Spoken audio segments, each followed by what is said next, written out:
Halo semuanya, perkenalkan kami dari kelompok 7. Pada kesempatan kali ini, kami akan membahas sejarah hukum fikih Islam, khususnya pada masa Imam Hanafi. Kilas balik sedikit, setelah wafatnya Nabi Muhammad, para sahabat menjadi rujukan utama dalam menetapkan hukum Islam. Mereka menggunakan Al-Quran, hadis, dan ijtihad ketika tidak menemukan dalil yang jelas. Fikih pada masa ini bersifat sederhana dan langsung, karena sahabat memahami ajaran Islam langsung dari Nabi. Contohnya, Umar bin Khattab yang menunda hukuman potong tangan saat krisis demi kemaslahatan. Hal ini menunjukkan bahwa sejak awal, hukum Islam sudah bersifat fleksibel dan adaptif.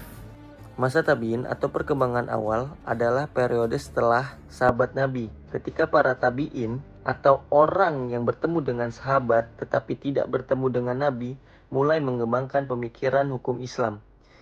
Secara ringkasnya begini, hukum Islam sudah meluas ke daerah-daerah seperti Irak, Syam, dan Mesir.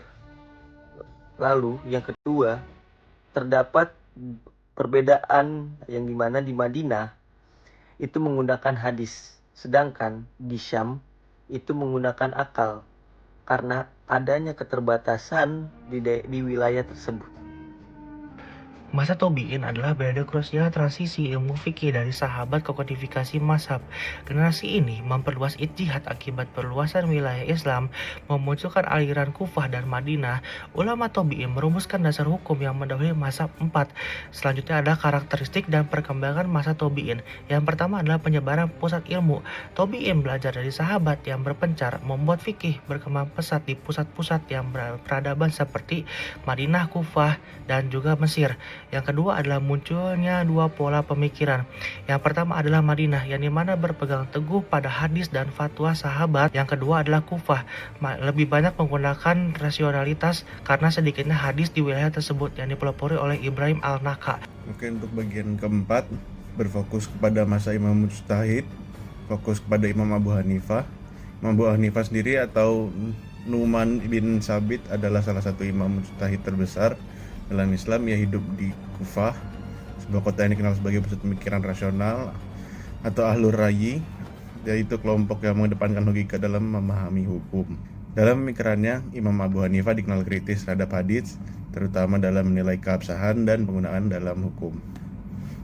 Ia lebih mengutamakan logika, analisis, dan kias atau analogi dalam penetapan hukum Islam, tanpa meninggalkan Al-Quran dan hadis sebagai dasar utama.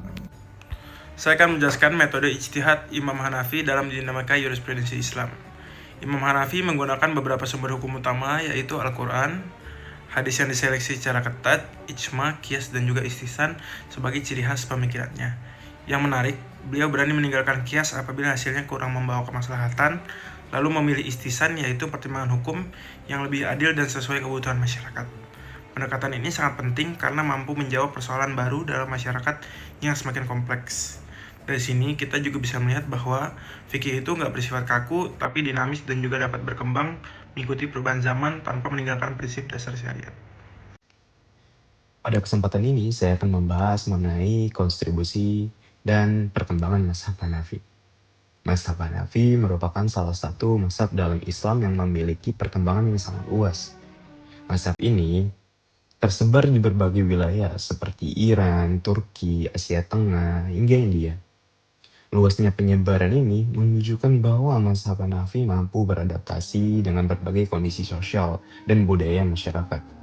Selain itu, mazhab Hanafi juga pernah menjadi mazhab resmi pada masa daulatnya Utsmaniyah. Hal ini membuktikan bahwa mazhab ini memiliki peran penting dalam sistem hukum dan pemerintah Islam pada masa tersebut. Sebagai penutup, penting untuk kita pahami bahwa hukum Islam terus berkembang dari masa ke masa, dimulai dari masa sahabat, tabi'in, imam mazhab, hingga sekarang. Hal ini menunjukkan bahwa ijtihad selalu menyesuaikan dengan perkembangan zaman tanpa meninggalkan dasar Al-Quran dan Sunnah yang diajarkan sebagai pedoman utama. Contoh relevansinya bisa kita lihat dalam perkembangan ekonomi modern seperti bank syariah, serta transaksi digital yang terus dikaji dalam perspektif hukum Islam. Pemikiran Imam Hanafi menjadi bukti bahwa fikih bersifat dinamis dan adaptif, sehingga mampu menjawab tantangan zaman namun tetap berlandaskan prinsip-prinsip syariat Islam. Dengan demikian, hukum Islam tetap relevan untuk diterapkan dalam kehidupan modern hingga saat ini.